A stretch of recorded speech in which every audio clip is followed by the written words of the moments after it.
Here we are. I'm on the border with Guatemala, Central America. To get here was a fantastic journey, 2 months in Mexico. But now we're entering Central America and it's totally different.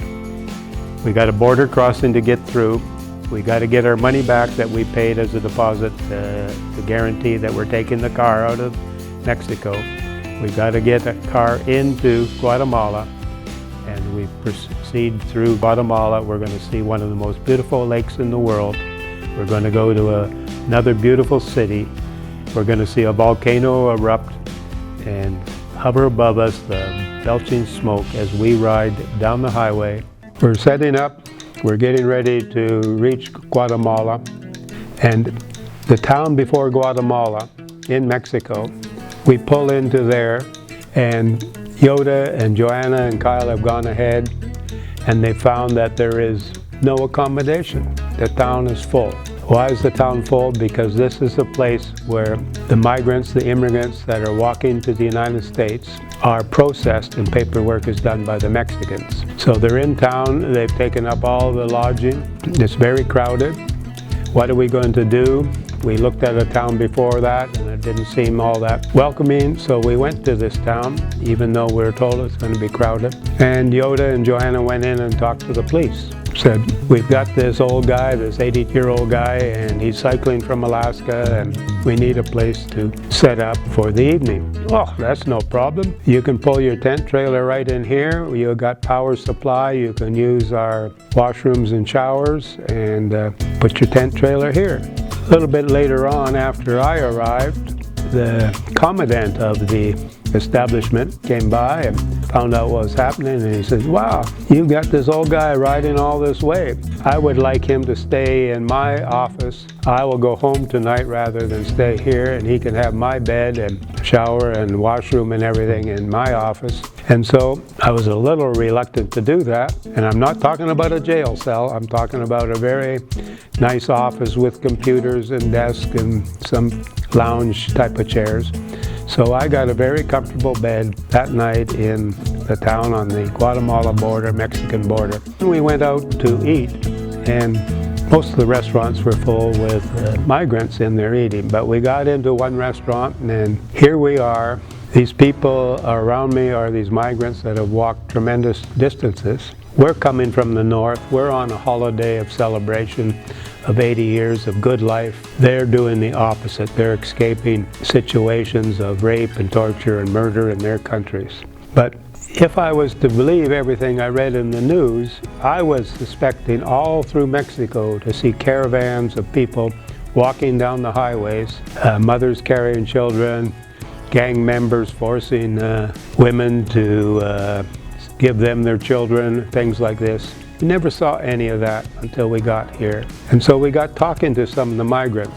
And you know what? They weren't from Honduras, they weren't from El Salvador, they weren't from Guatemala. They were from Somalia, Ethiopia, China, places I never considered and were not being mentioned in the press because we'd always heard that they were coming out of Central America. Well, these people were well-clothed, well-educated, and when we talked to them, they were escaping harsh conditions at home or things that they needed to go and improve their life. And most of them had flown from Africa on a plane ticket they had paid for to either Brazil or Ecuador. And why those two countries? Because they had no laws or anything prohibiting them from arriving. So they would arrive there and they would start walking north. And that meant they had to walk through dangerous territory, through jungles where wars were going on, through the Darien Gap, which was very, very dangerous, and they talked about how their friends had died or people along the way had passed away, how they were poorly treated by Panama, how they had to climb through the high mountains of Panama, which was even more dangerous than the Darien Gap, and then proceeded through Costa Rica and then the rest of the way through Central America, and then they got into Mexico, and the Mexican government were providing documents, loading them on large buses and transporting them to camps up in Mexico City. So we saw buses leaving maybe every half hour, and at first we wondered why. We found out they were migrants being moved. Some migrants had been there for over 2 weeks waiting to be processed. So we had great chats with these migrants, made some friends. They did notice that, or suspect that I had a white privilege thing. I remember one of them saying, "Where are you guys staying?" And I said, "Oh, we're staying at the police station." And he was from Somalia. And he said, "Oh, you think that police officer would let me sleep in the bed?" There's no way that would happen. And he used that as a part of someone with white privilege. Next morning when we went to get coffee and groceries and stuff, we encountered the OXXO restaurants, sort of like a 7-Eleven type of restaurant in Mexico, and the people were lined up outside waiting to get in, where they let in maybe half a dozen at a time, something like that, and then the lineups would form. We went to get groceries and the lineups were even longer, so we said to heck with that. And it took a while for us to find a coffee shop where there was room to go in and sit down. So that was our first experience with the migrants. It was a positive experience. And we certainly shared in their quest to reach America. We respected their long walks that they did and why they were doing it. And even though we offered them some cash, some money, they said no, they didn't need that, they had enough of that. And it was an interesting evening that we spent a long time talking to these people. So that's how we left Mexico. We got the Guatemala border. It was one of the best borders to cross. It happened very quickly with a great fellow in there, in the customs agent, that stamped our passports very quickly, checked the van over, and we're on our way into Guatemala through canyons, following a river with high jungle-covered mountains on either side of us. The road was terrible, potholes everywhere. We thought, oh my gosh, I hope this doesn't continue for the rest of the way. And Guatemala, we're heading for Lake Atitlan, which is ranked in the world as the most beautiful lake by many people, and I'm not one that's going to argue against that. Beautiful lake, probably in a crater, surrounded by 3 large volcanoes. The road down into the crater where the lake was steep, hairpin turns, so steep that I decided there were some places I wanted to walk the bike rather than ride it.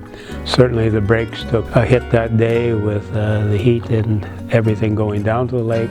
A beautiful lake, beautiful accommodation on the lake, and unfortunately the next day we had to climb all the way out, and that was a very steep climb. The road was perfect, and I remember one day thinking, oh, this road is so good, there's very little traffic, new pavement, we're flying. We go around the corner and, oops, there's no more road. There's not even a gravel road. Well, what are we going to do? Well, it looks like vehicles are still going, and there's a river there, so Wayne and I walk our bikes through the river.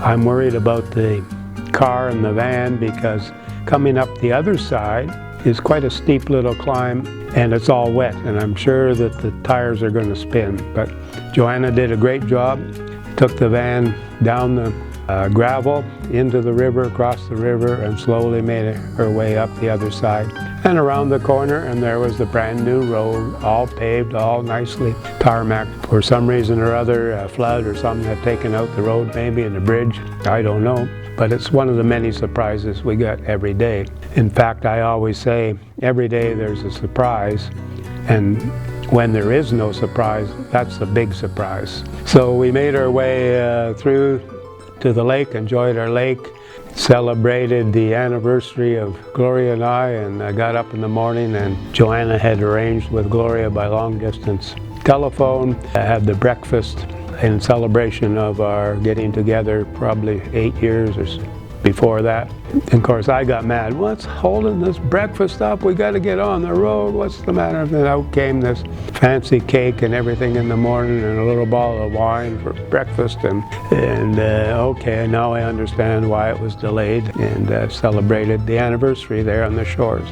That took us to Antigua, one of my favorite cities in Central America. It's a great city. The rum there is fantastic. The volcanoes, the ancient cobblestone streets, the buildings, the food, everything was fantastic in that city. I enjoy going there. I'll certainly be back there at some other time. But while we're there, the team, the 3 of them, decided that they needed to do the tour, hike up the volcano called El Fuego, the fire, and spend the night at someplace on the top to watch the volcano erupt. And they weren't disappointed. It put on a great show for them. You could see some of the color down below, but when you were up at the top of the mountain and so close, it was a spectacular fireworks show.